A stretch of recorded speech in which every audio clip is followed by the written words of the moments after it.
Good morning guys, welcome एक और नए व्लॉग में and day 11 of my transformation series. तो सुबह उठ के फ्रेश होके चाय पी ली।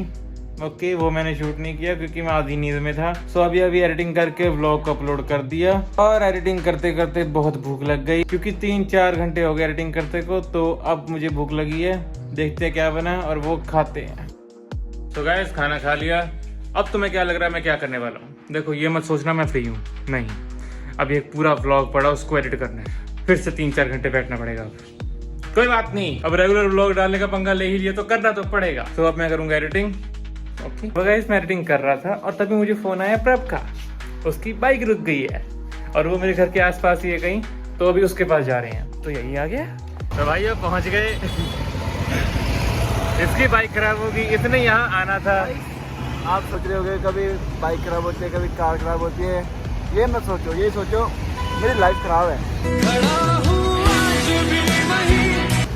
ये तो फिर रियलिटी आ गई ना, वो दोनों की है। तो गाइस, घर आ गए और अभी क्या हुआ तुम्हें समझ नहीं आया होगा, मैं समझाता हूँ। सो एक्चुअली बात ये हुई, मैं कर रहा था एडिटिंग और एडिटिंग करते हुए प्रभ का फोन आया कि मेरी बाइक रुक गई, मुझे लेने यहाँ, मुझे दादू के पास जाना है। उसके दादू यहाँ से एक आधा किलोमीटर दूर होंगे, वो वहाँ पे वेट कर रहे हैं उसका कि इन्होंने लुधियाने जाना है कुछ चेकिंग वगैरह करने। अब उसकी बाइक यहाँ पे रुक गई तो मुझे फोन किया कि भाई आजा। तो मैं गया, जाने लगा, ये मेरे घर आ गया, वो यहाँ से पास ही हो गई। फिर मैंने उसे बाइक पे बिठाया, उसके दादू के पास छोड़ के आया, फिर मैं घर आया, फिर तुमसे बात कर रहा हूँ। तो ये था पूरी स्टोरी। अब वो वहाँ पे जाके कुछ चेकिंग वगैरह करने गए हैं, फिर वो शायद शाम तक आ जाएगा। अब मैं फिर से एडिटिंग शुरू कर दूंगा और उसको अपलोड करने के बाद तुमसे मिलता हूँ। तो गाइस, दूध तो डाल दिया था, ये पी रही है आराम से। मैं ना भी इनको दूध डाल के जब फ्री हुआ, मम्मी मुझे कहते इधर है। मैंने कहा क्या हुआ? कहते आज सुबह कुछ हुआ। मैंने कहा क्या? कहते जो हमारे कूड़े वाला भैया नहीं है। मैं कहा हाँ। हम वो अंदर आए, अंदर आते ही राइट साइड, मतलब दरवाजा खोलते ही दरवाजे की राइट साइड पे ही हमारे डस्टबिन पड़ा होता है, वहीं से उठा के वो रख देते हैं। इस बार हुआ क्या कि डस्टबिन की साइड पे ही बिल्लियां सो रही थी। वो अपना कहीं भी सो जाती है भाई, पर अंदर कई बार बाहर तो उनकी मर्जी है। उनको आवाज आई, वो डर के भाग गई। वो कूड़े वाले भैया कहते कि आपने पाली हुई है? फिर मम्मी ने भी कहा हाँ पाली हुई है। फिर देखो नॉर्मली क्या होगा कि अगर कोई पर्सन होगा जिसको बिल्लियां पाली हो, कुत्ता पाला होगा, तो वो यही कहेगा ना कि कितनी प्यारी हैं, अच्छी हैं, सुंदर हैं, ये वो। कूड़े वाले भैया ने आगे कितने में बेच रहे हो? और फिर मम्मी ने है हमने इन्हें बेचने के लिए थोड़ी रखा है। इस टाइम पे अगर मैं होता एज अ नॉर्मल पर्सन, मैं कहता कि अच्छा ठीक है, मुझे लगा बेचने वाली होंगी, चलो कोई बात नहीं। कूड़े वाले भैया कह रहे हैं सही लगा लो, कोई ना। मम्मी कहते हमने बेचना ही नहीं है। कूड़े वाले भैया कहते देख लो अगर हो सकता है तो। मम्मी कहते नहीं हमने नहीं बेचना। चलो, मम्मी ने फिर ना ही कर दी। मैं सुबह उठा, मैं ही दूध डालता हूँ, ऑफकोर्स मैं से ज्यादा अटैचमेंट है उनकी। मुझे पता लगा, मैंने कहा है, मैंने कहा अच्छा हुआ नहीं बेची, शुक्र है। तो मैंने उनको कहा, मैंने कहा आपने ये नहीं कहा कि ये तो कभी इसके हाथ नहीं लगी, मतलब मैं ही बहुत मुश्किल से टच करता हूँ उनको, ये कहाँ से उनको अपने घर ले जाने की बात कर रहा है। मैंने कहा ऐसा नहीं होने वाला। ऊपर से हमारा जो एरिया है ना, ये वाला जहाँ पे मैं रहता हूँ, इस एरिया में जो बिल्लियां हैं वो बहुत कम है जो इंसानों के ज्यादा पास आती हैं। नॉर्मली छुपके रहती हैं, रात में ज्यादा घूमती हैं, और वैसे इंसानों से वो रहती हैं अराउंड 10 मीटर की दूरी पे रहती ही हैं। तो इसलिए मेरे पास है क्योंकि दूध वगैरह डालता तो ये पास रहती हैं। अदरवाइज यहाँ पे बिल्लियां इतनी जल्दी पास किसी के नहीं आती। हाँ, अगर गेम कैट हो तो बात अलग है, लेकिन नॉर्मली नहीं, यहाँ पे बहुत मुश्किल है। तो आज ये हुआ। सो अब मैं करने वाला हूँ एडिटिंग करने के बाद तुम्हें पता है जिम जाएंगे। तो गाइस, थोड़ा सा काम अभी पड़ा है, लेकिन जिम जाने का टाइम हो गया, तो अभी मैं जा रहा हूँ जिम। और आज हम ट्रेन करने वाले हैं बैक को।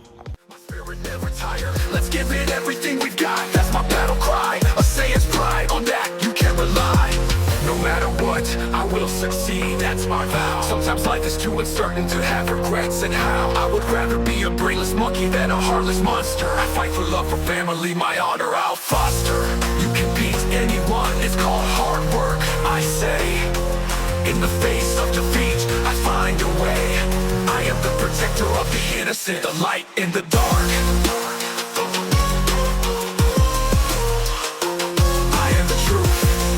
To good nightmare to you, that's my mark. Hey, don't get ahead of yourself, you haven't beaten us yet. I stand with my friends, we're the safest bet. I must overcome everyone that comes in my way. I'm Goku and this is my rap, let's play. I'm not gonna lie to you, I feel great. My power surges, I control my own fate. Looks like you're not used to the gravity here, but I'm a Saiyan warrior, I've conquered fear. Guess we'll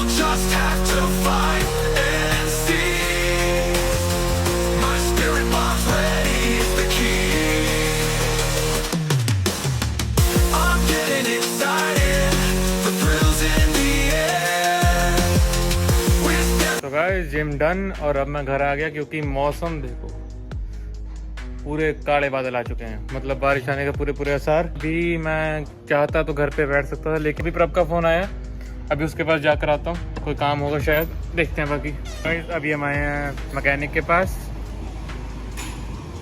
actually जो प्रभ की गाड़ी है वो start नहीं हो रही, तो उसके लिए मैकेनिक को लेने आए ताकि वो आके चेक कर ले कि क्या प्रॉब्लम है।